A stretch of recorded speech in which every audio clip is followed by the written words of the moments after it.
C'était une émission un peu particulière à laquelle je vous invite aujourd'hui puisque Nicolas se trouve à Genève aujourd'hui, il est au Black Movie. Nicolas, comment se passe le festival? Oui Emma, bah écoute, le festival se passe très bien, hein, beaucoup de très jolies découvertes de films indépendants et puis des fêtes fort sympathiques. Est-ce que tu peux nous dire de quel film nous allons parler aujourd'hui?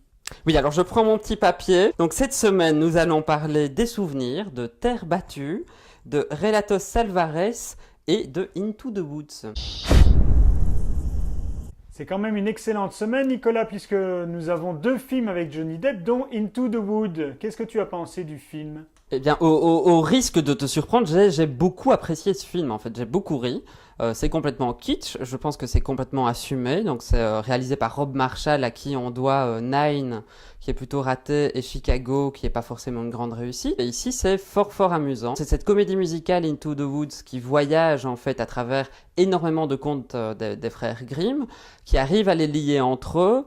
Et ça fonctionne très bien. Pas vraiment pas grâce à Johnny Depp, mais fonctionne très bien grâce à Meryl Streep en fait. Bon, tu as cité en entrée de jeu Terre battue, je connais absolument pas ce film, est-ce qu'il est à voir? Eh bien, c'est un film qui parle de labourage des champs, je pense que oui. Je vais tenir mon oreille comme toi, tu n'as rien d'autre à dire sur ce film? Si, mais je t'ai eu parce que ce n'est pas du tout ça, hein. Donc c'est un jeune garçon qui fait du tennis et qui rêve quelque part d'être professionnel et qui est un peu prêt à tout pour y parvenir. Et en parallèle, on a l'histoire de son père qui vient de perdre son boulot et qui essaye de retrouver du boulot. Donc c'est un film coproduit par les frères Dardenne et il a un peu quand même une écriture proche des Dardennes. On a Olivier Gourmet qui est très bien dans le film, on a Valeria Bruni Tedeschi qui est vraiment très bien dans le film, mais bon, c'est un premier film qui ressemble plutôt à un téléfilm. Bon, par contre, Nicolas, moi j'ai entendu dans ta présentation des films de cette semaine les souvenirs que j'ai vus. C'est un film de Jean-Paul Rouve avec Annie Cordy, Michel Blanc.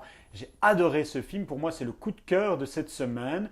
Franchement, quand on voit le titre du film, quand on voit l'affiche, on se dit non, on va pas aller voir ça. C'est mon vrai coup de cœur. Et pour toi? Tu as vu le film à côté de moi, j'étais en larmes tout au long du film, donc non, le film fonctionne très bien, je trouve qu'il est très bien écrit, il est quand même coécrit, donc c'est une adaptation d'un roman, il est coécrit avec le romancier, il est très bien dirigé, je pense qu'il y a vraiment un jeu d'acteur qui est très bien, et que c'est ça qui rend le film d'autant plus émotif, les dialogues sont très bien écrits, maintenant je pense pas que ça soit c'est pas un chef-d'œuvre de réalisation, on nous emporte pas, on ne réinvente pas le cinéma, on ne cherche pas à l'inventer ou à s'approprier peut-être un style. J'avais pas été convaincu par les précédents films de Jean-Paul Rouve et ici c'est vraiment un film qui m'a séduit et qui est assez intelligent aussi sur les relations intergénérationnelles. Il y a beaucoup d'humour aussi et beaucoup de justesse.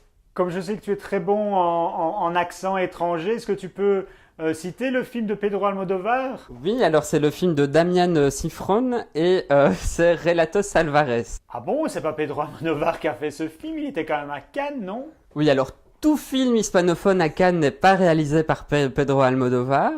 Et au vu des derniers films de Pedro Almodovar, c'est peut-être mieux, hein, donc voilà. Et donc ici, c'est un film à sketch, très drôle. On en a parlé, donc je propose que tu retrouves cette petite vidéo canoise et que tu mettes un lien ici. Voilà. Haha, je t'impose ou là, ou ici, ou là, ou ici. Oui. Et donc voilà, non, ça fonctionne très bien, c'est très drôle, c'est un peu un ovni à Cannes, même complètement un ovni. Il y a des scènes qui sont complètement explosives, c'est pas forcément régulier dans la dynamique, certains sketchs fonctionnent beaucoup mieux que d'autres. Maintenant, c'est un petit, voilà, c'est un petit régal, une vraie petite parenthèse, et pour moi, ce serait plutôt ce film-là, le film de la semaine. Bon, eh bien écoute, on va en rester là, je te laisse manger des films toute cette semaine, on se retrouve la semaine prochaine pour un autre grand moment de cinéma. Reviens-nous vite et sans rhume, s'il te plaît. Oui, alors je pense que ce n'est pas la peine de crier comme ça, hein, je t'entends parfaitement dans mon oreillette, je reviens, et j'espère sans rhume, puisque je dois rebondir à Berlin sous peu. Comment il se la pète en disant qu'il va à Berlin? Au revoir.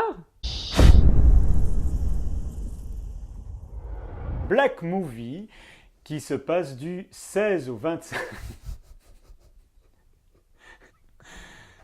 On te voit. Est-ce que tu as mal à ton oreille? Yes aussi, sur le placement. J'ai entendu un bruit bizarre. Ok.